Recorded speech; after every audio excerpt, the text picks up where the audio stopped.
10 ملايين شخص ماتوا بين فرنسا والمان. هذو المغرب شكون راهم هذو؟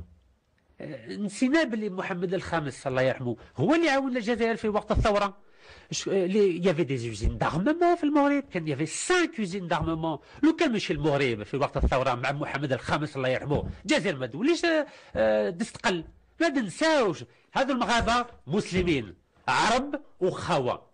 حتى واحد ما يقوليش باللي المغاربه ماهمش خوا معنا، هما مسلمين، هما عرب، وهما راهم معنا الى طول الممات. راك تدافع بشراسه عن المغرب سي قهزاني. حاجه شوف، ماكش مغربي. لازم الناس يحلوا عينيهم. هذه السياسه راهي صعيبه، بصح يفوا كلير مع الشعب الجزائري. ما لازمش ما نقعدوش وحدنا. الاوروبا راكم تشوف لا بيسونس ايكونوميك تاع الاوروبا، دوله واحده ما دير والو.